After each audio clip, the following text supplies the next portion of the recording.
नमस्कार, VIP news देख रहे हैं आप। मैं आपके साथ नुपुर सक्सेना। दोपहर के 3 बज चुके हैं और वक्त हो चला है 3 बजे की 3 बड़ी खबरों का। सबसे पहली खबर आपको बता दें जो है चिराग पासवान से जुड़ी हुई। आपको बता दें कि चिराग पासवान ने आज दिल्ली में राष्ट्रीय कार्यकारिणी की बैठक का आयोजन किया। इसमें शपथ भी दिलाई गई और आपको यह भी बता दें कि अब चिराग पासवान पशुपति पारस के खिलाफ सड़कों पर उतरने के मूड में है। जी हां, चिराग पासवान 5 जुलाई को संघर्ष यात्रा निकाल सकते हैं। बताया जा रहा है कि चिराग पासवान ये संघर्ष यात्रा हाजीपुर से निकाल सकते हैं और दिलचस्प बात यह है कि हाजीपुर से इस समय पशुपति पारस यानी उनके चाचा सांसद है। अब बढ़ते हैं आगे और बात करते हैं दूसरी खबर की। दूसरी खबर आपको बता दें जेडीयू से जुड़ी हुई है, जहां आज जेडीयू की एक वर्चुअल सम्मेलन का आयोजन हुआ है। इस सम्मेलन में हजारों पदाधिकारियों ने हिस्सा लिया और इस सम्मेलन का मकसद था जेडीयू के कोरोना के खिलाफ जागरूकता अभियान को और ज्यादा गति देने का, कि जो जेडीयू का जागरूकता अभियान है उसे गांव-गांव तक पहुंचाया जा सके। अब बात करते हैं तीसरी खबर की। तीसरी खबर आपको बता दें वो है गढ़वा से, जहां पर नेशनल हाईवे 39 की हालत खस्ता है। हाईवे पर जगह जगह गड्ढे हैं। अब सवाल ये उठता है कि नेशनल हाईवे 39 की खस्ता हालत के लिए आखिरकार जिम्मेदार कौन है। तो ये है आज की 3 बड़ी खबरें जिस पर हम चर्चा करने वाले हैं, लेकिन इससे पहले नजर इस वक्त की सुर्खियों पर।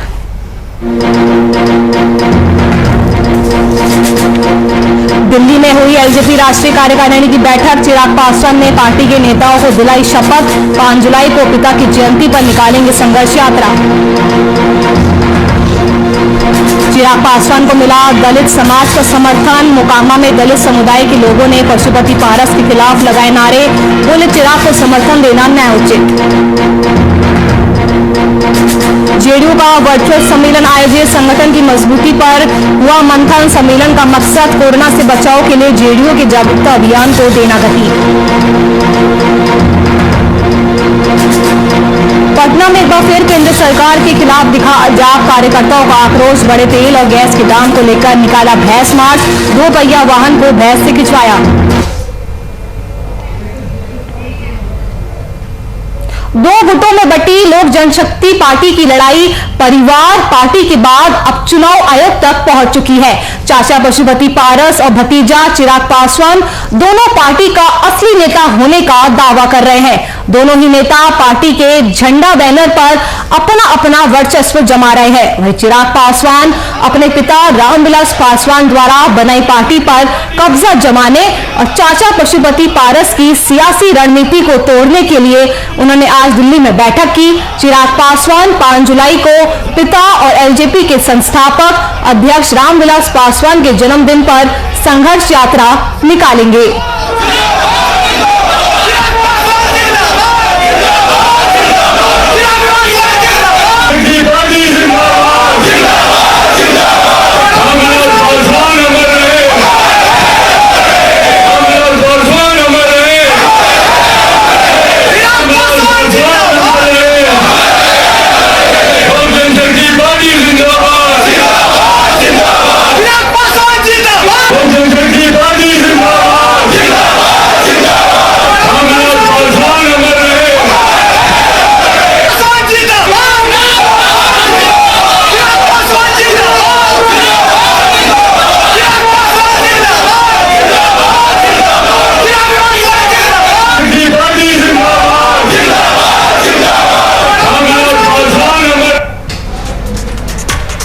एलजेपी में चाचा भतीजे के बीच महाभारत जारी है। एलजेपी में चाचा वर्सेस भतीजे की जंग शांत होने का नाम नहीं ले रही। चाचा के भाग, भतीजे का शक्ति प्रदर्शन।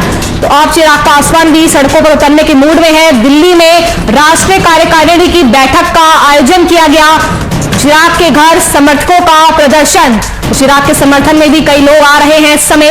आपको बता दें कि बिहार में संघर्ष यात्रा निकाल सकते हैं चिराग पासवान। हाजीपुर से संघर्ष यात्रा निकाल सकते हैं चिराग पासवान।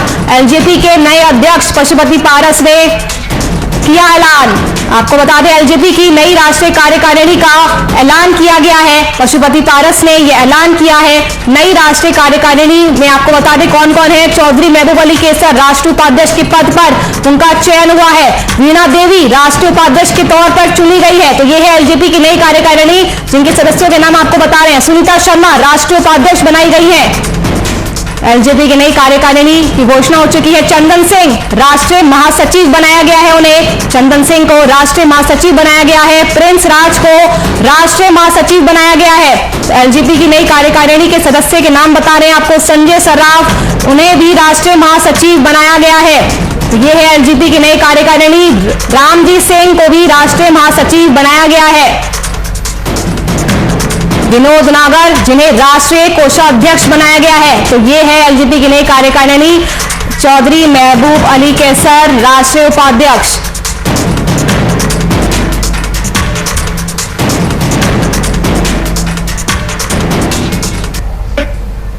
इसी खबर पर चर्चा करने के लिए हमारे साथ बिहार झारखंड के संपादक कुंदन कृतज्ञ जी जुड़ गए हैं। कुंदन जी, आपसे सबसे पहले मैं अपडेट लेना चाहूंगी कि आज जो चिराग पासवान ने दिल्ली में राष्ट्रीय कार्यकारिणी की बैठक बुलाई थी, उस बैठक में क्या कुछ खास रहा?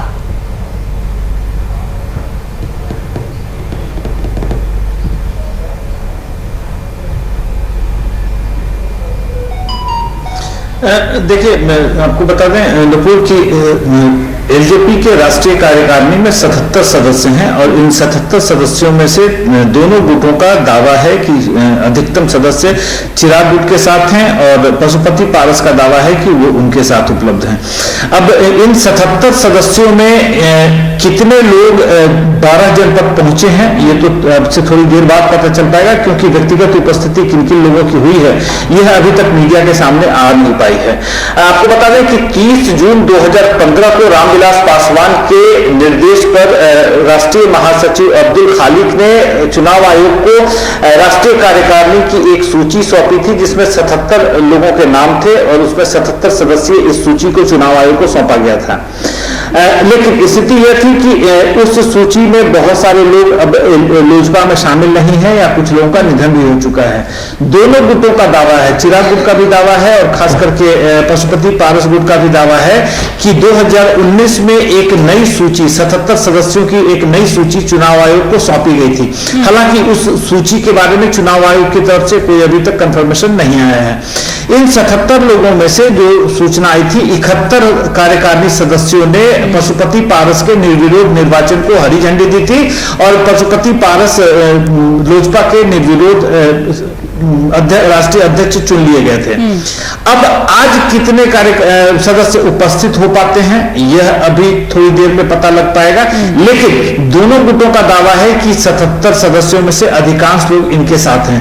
अब राष्ट्रीय कार्यकारिणी के कितने सदस्य चिराग पासवान की इस बैठक में शामिल होते हैं, इस बैठक के बाद क्या फैसला लिया जाता है, यह अब से थोड़ी देर में पता लगेगा। नुपुर, इसी बीच हमारे साथ अशरफ अंसारी जी जुड़ चुके हैं, जो एलजेपी के प्रवक्ता है। अशरफ जी, सबसे पहले आपका बहुत बहुत स्वागत है वीआईपी न्यूज पर। अशरफ जी, आपसे जानना चाहूंगी, जो आज चिराग पासवान की दिल्ली में राष्ट्रीय कार्यकारिणी की बैठक हुई है, उसमें क्या कुछ आया है और इसके अलावा चुनाव आयोग भी आज ये फैसला करेगा कि बंगले का असली हकदार कौन है, यानी आज का दिन एलजेपी के लिए बहुत ज्यादा अहम होने वाला है। नहीं, ऐसा कुछ नहीं है। देखिए, इसके पहले भी हम लोगों ने वर्चुअल मीटिंग की थी और वर्चुअल मीटिंग की थी 1 घंटे की शॉर्ट नोटिस, तो उस दिन भी लगभग हम समझते हैं कि मोर देन 80% लोग जुड़े थे। और फिर सारे लोगों का कहना हुआ कि भाई एक फिजिकल मीटिंग भी होनी चाहिए राष्ट्रीय कार्यालय में, राष्ट्रीय कार्यकारिणी। तो आज राष्ट्रीय कार्यकारिणी की बैठक की गई। बैठक में हम समझते हैं कि आप सभी पत्रकार बंधु थे, सभी मीडिया के साथी थे, वो खुद ही आपको बताएंगे कितने लोग थे। सभी लोगों ने सर्वसम्मत से निर्णय लिया। आज के जो 2-3 मुख्य प्रस्ताव थे, जो प्रस्ताव पारित हुए। अशरफ जी, आपसे जानना चाहूंगी कि आज जो राष्ट्रीय कार्यकारिणी की बैठक हुई थी, उसमें कई नेताओं को शपथ भी दिलाई गई है। किस चीज की शपथ दिलाई गई है? नहीं, ये कई नेताओं के लिए पूरे राष्ट्रीय पूरे सदन को शपथ दिलाई गई है। ये कोई पहली बार नहीं हुई है। हमारे पार्टी के राष्ट्रीय अध्यक्ष आदरणीय चिराग पासवान जी जब राष्ट्रीय अध्यक्ष हुए थे, तब से एक परंपरा पार्टी में चली आ रही है, जो कि पार्टी के सभी सदस्यों को शपथ दिलाया जाता है पार्टी के सक्रिय कार्यकर्ता होने का। अशरफ जी, चिराग पासवान 5 जुलाई को हाजीपुर से एक संघर्ष यात्रा निकाल सकते हैं और सभी को मालूम है। आशीर्वाद यात्रा जी, आशीर्वाद यात्रा निकाल सकते हैं और ये कहा जा रहा है, और ऐसा भी हम सबको पता है कि हाजीपुर से पशुपति पारस सांसद है, तो क्या वो पशुपति पारस को चुनौती देने के लिए उन्होंने हाजीपुर को चुना है? नहीं, जी मैं आपको बता दूं, उन्होंने स्पष्ट तौर पर ये बात कहा, और हम लोग भी जानते हैं कि हाजीपुर संसदीय क्षेत्र को हमारी पार्टी के संरक्षक, संस्थापक और आदरणीय स्वर्गीय रामविलास पासवान जी अपनी मां समझते थे, और वहीं से वो जीते थे, वहीं से गिनीज बुक ऑफ वर्ल्ड में उन्होंने एक रिकॉर्ड बनाया था। इसलिए हाजीपुर से आशीर्वाद यात्रा की शुरुआत की जाती है। अशरफ जी, हमारे साथ बिहार झारखंड के संपादक कुंदन जी भी जुड़े हुए हैं। कुंदन जी, अगर आप कुछ सवाल लेना चाहते हैं तो ले सकते हैं अशरफ जी से।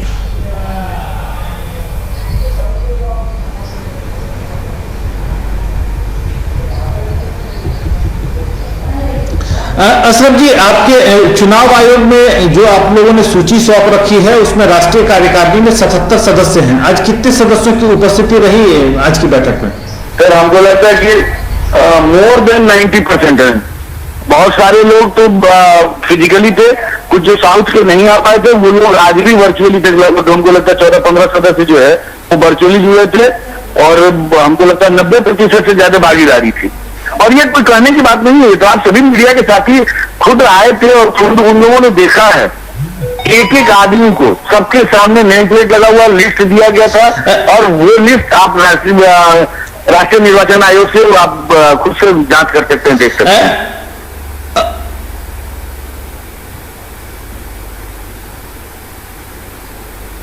जी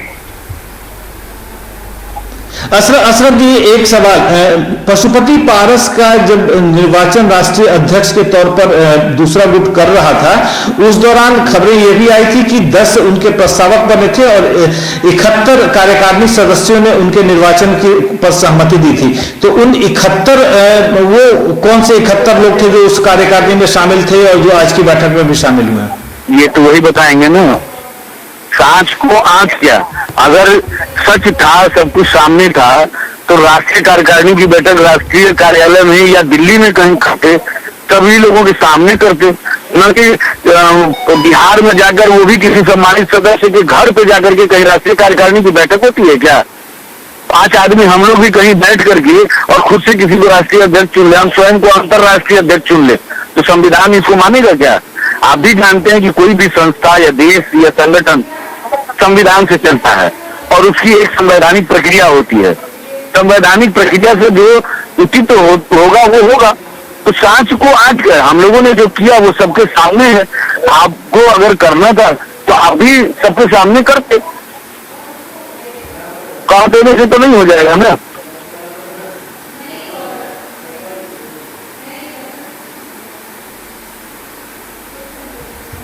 ठीक है सर।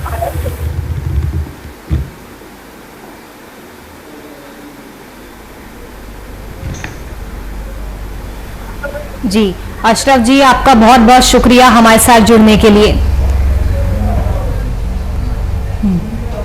कुंदन जी, आपका भी बहुत बहुत शुक्रिया तमाम जानकारी हम तक पहुंचाने के लिए। तो एलजेपी में चाचा वर्सेस भतीजे की जंग लगातार जारी है।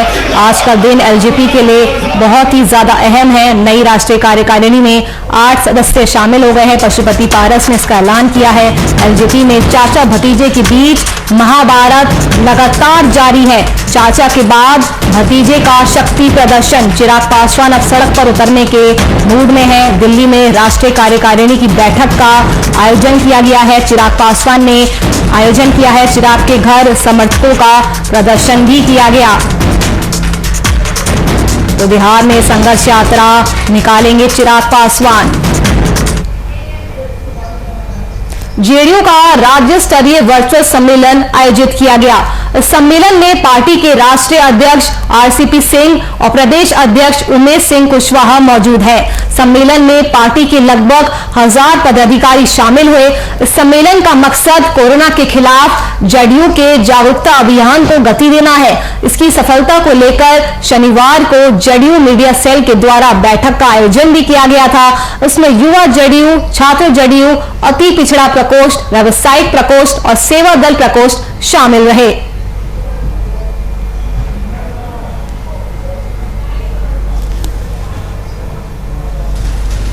कि सब लोग कोरोना से सुरक्षित रह सके।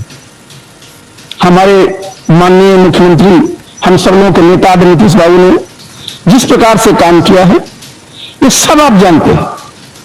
किस प्रकार से इस विपदा में सब लोगों को न सिर्फ राहत दिलाई है, बल्कि इस चुनौती को सामना करने के लिए संबल दिया है। इसके लिए हम लोग सब उनके प्रति आभार प्रकट करते हैं। साथ ही अपने देश के प्रधानमंत्री के प्रति भी आभार प्रकट करना चाहेंगे। किस विपदा काल में जो नेतृत्व देश को दिया है, उसके लिए वो धन्यवाद के पात्र हैं।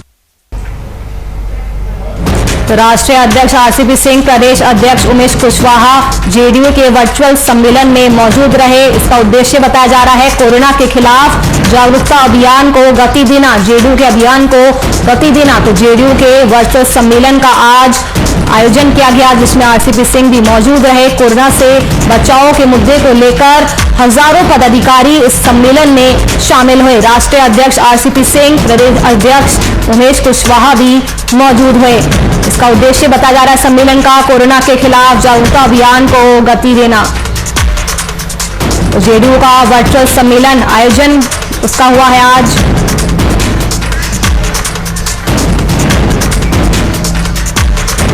इसी खबर पर ज्यादा जानकारी के लिए हमारे वरिष्ठ संवाददाता शशांक दुबे जुड़ चुके हैं। शशांक, आपसे जानना चाहूंगी जेडीयू के वर्चुअल सम्मेलन में किन किन मुद्दों पर चर्चा की गई, विस्तार से बताइए।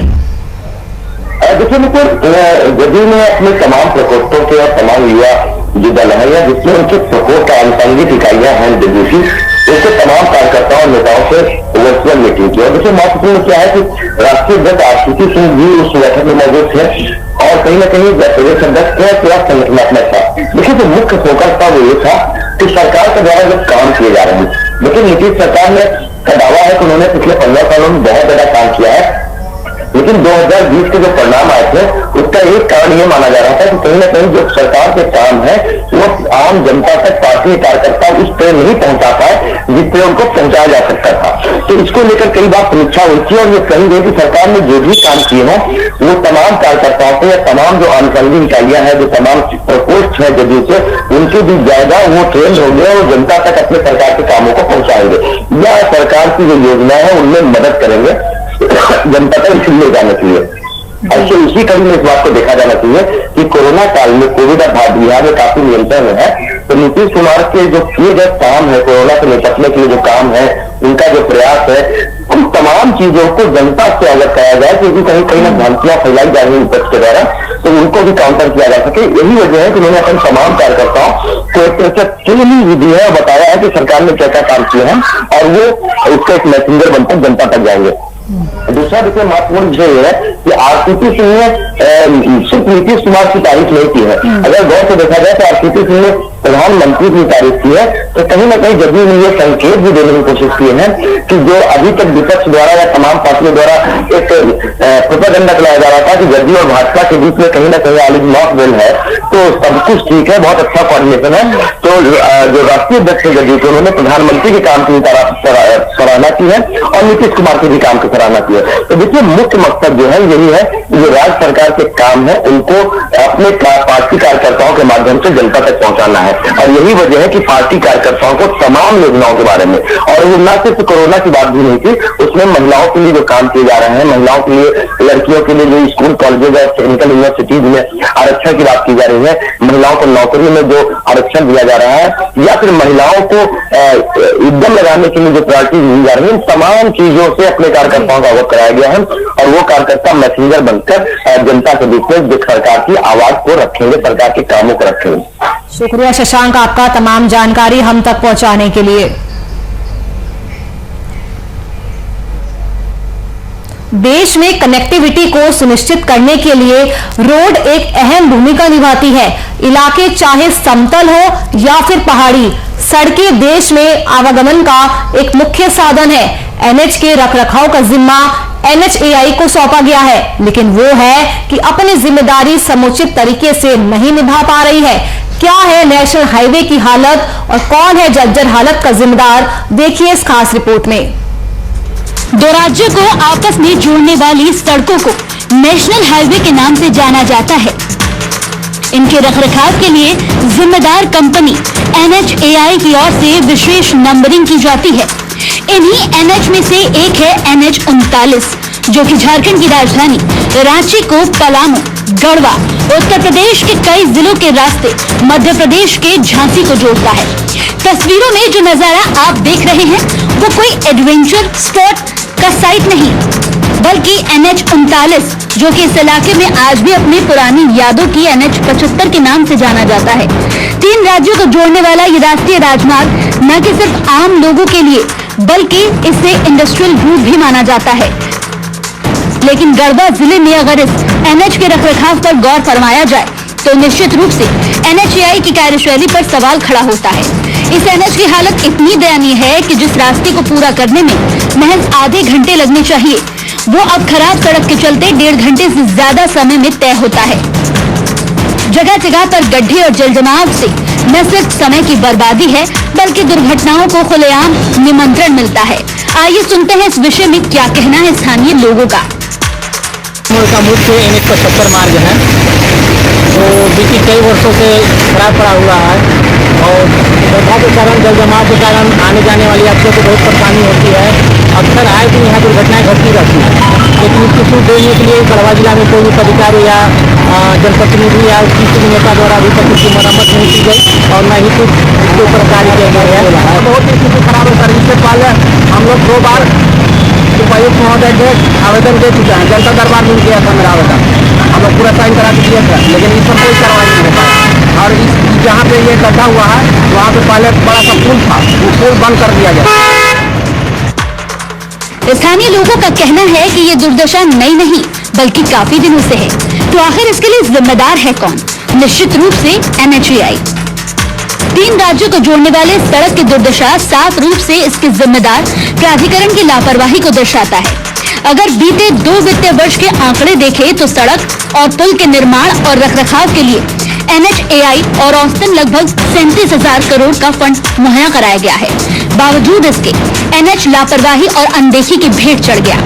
हालांकि इतनी दुर्दशा झेलने के बाद इस वित्तीय वर्ष में इसकी हालत सुधारने के लिए कवायद शुरू की जा चुकी है।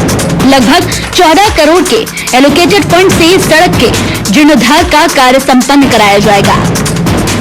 75 की हालत निश्चित रूप से बहुत खराब है। उसमें जो गड्ढे आ गए हैं उनको भरने की कार्रवाई प्रारंभ कर दी गई है और गढ़वा से लेकर के विंध्यन तक जितने गड्ढे हैं उन सभी को भरा जाएगा। जिसमें जो पैसा सैंक्शन हुआ है वो 1.1 करोड़ सैंक्शन हुआ है, जिसके द्वारा गड्ढे वगैरह को भरने की कार्रवाई की जाएगी और उस पर पुनः 14 करोड़ से ज़्यादा की राशि स्वीकृत की गई है ताकि कुछ दिन तक वो सड़क टिकी रहे, इसकी व्यवस्था की। 75 का जो दुर्दशा है गढ़वा से लेकर के मुड़ी से, जो हम लोगों को आधे घंटे का सफर नगर उतारी का करना पड़ता था, आज 1.5 घंटे लग रहे हैं और उसका पैसा आने के बावजूद अभी तक ठेकेदार के दबाव देकर के किसी तरह से हम लोगों ने काम लगाने का। निर्माण अगर पैसे के अभाव में रोका जाए तो ये एक समझ बनती है, लेकिन फंड होने के बावजूद एक महत्वपूर्ण सड़क का निर्माण रुके रहना पूर्ण रूप से लापरवाही और अनदेखी है। सड़क की हालत शायद आज तक इसीलिए ऐसी है क्योंकि ये किसी VIP द्वारा रोजाना इस्तेमाल किए जाने वाला रास्ता नहीं है। अगर होता तो शायद ये सड़क काफी पहले बनकर तैयार हो जाती। खैर, देर आए दुरुस्त आए। देखने वाली बात तो ये है कि इस नई कवायद का कोई नतीजा सामने आता है या ये भी खोखले वादों के परवान चढ़ जाएगा। VIP न्यूज के लिए गढ़वा से आशीष पांडे की रिपोर्ट।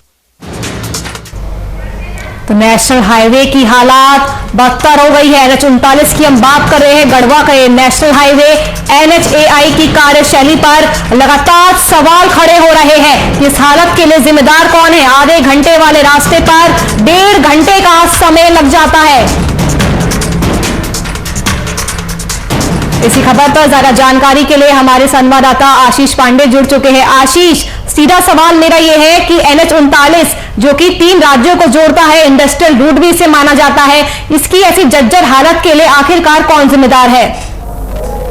देखिए, मैं पूरा बता दूं, ये जिला का गढ़वा जिला का लाइफ लाइन है। ये रोड है, ये उत्तर प्रदेश, छत्तीसगढ़, बिहार सहित झारखंड के राजधानी जो रांची है उसको भी जोड़ती है। और लेकिन आज जो स्थिति है, गड्ढा नहीं बल्कि तालाब आप कह सकते हैं, तालाब के रूप में आप देख रहे होंगे, बिल्कुल में तालाब जैसा बन गया था रोड में। और राष्ट्रीय राजमार्ग है जिसका मुख्य निर्माण का जिम्मेवारी केंद्र सरकार को बनती है। लेकिन केंद्र सरकार पिछले 2 सालों से 4 लेन की प्रक्रिया में इसको डाल कर रखा है। फिलहाल जो हालात हैं ये कहीं ना कहीं, क्योंकि अगर केंद्र सरकार इस सड़क को अभी नहीं निर्माण करा रहा है तो कहीं ना कहीं आप जिला के जो पदाधिकारी है, पक्ष पदाधिकारी, NHAI के पदाधिकारियों के साथ बैठ के इसको कम से कम ऐसा बना देते कि ये चलने लायक हो जाती है।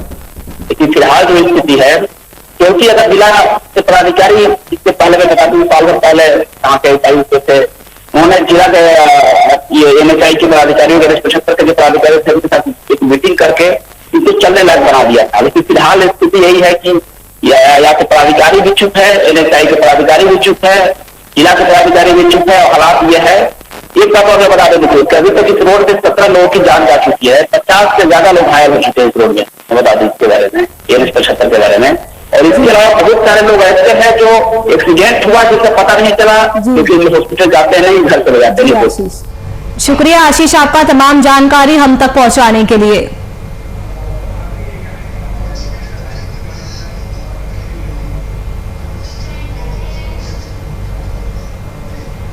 तो ये थी आज की 3 बड़ी खबरें जिन पर हमने चर्चा की। पहली खबर मैं आपको बता दूं, जो थी आपको बता दें कि चिराग पासवान से जुड़ी हुई, जहां चिराग पासवान ने आज दिल्ली में राष्ट्रीय कार्यकारिणी की बैठक का आयोजन किया।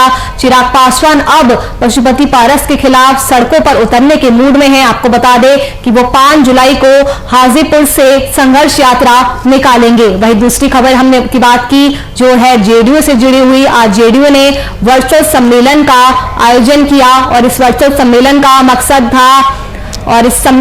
मकसद था जेडीयू के जागरूकता अभियान को धार देना। वही तीसरी खबर हमने बात की। तीसरी खबर है झारखंड के गढ़वा के एनएच की, जिसकी हमने आपको खास रिपोर्ट भी दिखाई, किस तरह से एनएच की खस्ता हालत है।